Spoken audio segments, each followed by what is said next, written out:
My name is Logan Elitzky. Today, I'm going to discuss the moral implications behind the Tuskegee experiment.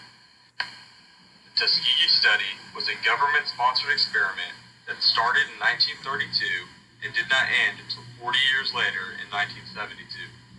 This experiment took place in the very poor rural area of Macon County, Alabama. African-American men of Macon County were the subjects of this experiment. Free food and medical care were promised to all of the participants. This was very attractive to the residents of Macon County, many of whom had never seen a doctor in their life. The purpose of the study was to monitor the long-term effects of untreated syphilis on these men. 600 men were selected, 399 whom were already infected with the disease, and 201 were used as a control group. The men were never informed of their disease, only that they had bad blood.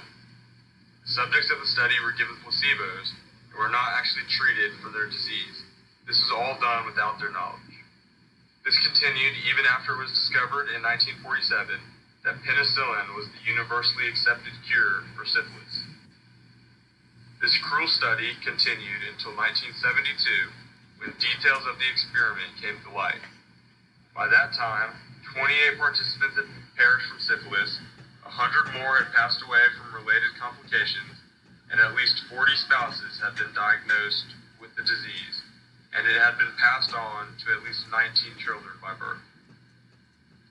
An official apology was not given until Bill Clinton apologized on behalf of the United States government in the year 1997.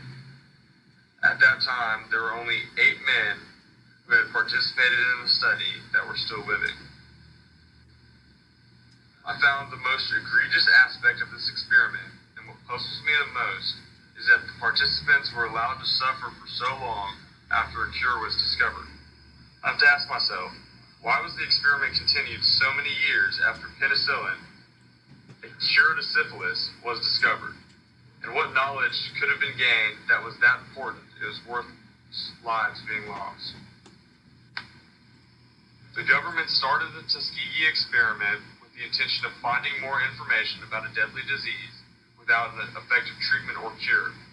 However, it was flawed from the start. Participants were not sufficiently informed about what was going to happen, and the government appears to have targeted a black, low socioeconomic population because they knew the incentives of food and medical care would be something they could not say no to. Then, even after a cure was discovered, it was believed that their lives were not as valuable as information about a disease that could be eradicated because there was already a cure. The lives of this group of people were less valuable than the data obtained from a study.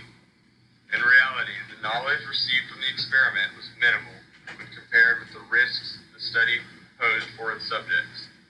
I think the Tuskegee experiment was allowed to continue for 40 years, causing the suffering and death of many people, involved in large part due to the race and socioeconomic status of the participants. If white, affluent people had been part of the study, once a cure for syphilis had been discovered, would the study have been continued, or would the participants been given the medicine to cure their disease? Just as the Nazis targeted minorities during the Holocaust, so did the American government during the Tuskegee experiment. There are many comparisons between Tuskegee and Nazi experimentation. Both involved groups of people that were believed to be inferior to others. Though the Nazi experiments usually resulted in immediate death, Tuskegee experiments caused suffering over years and generations. After the United States realized the torture that the Germans inflicted on minorities and condemned it themselves, the Tuskegee experiment still continued.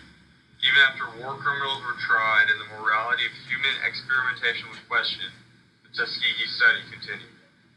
It was as if the United States ignored the Nuremberg Code of Ethics and acted after the Holocaust to establish ethical standards for research.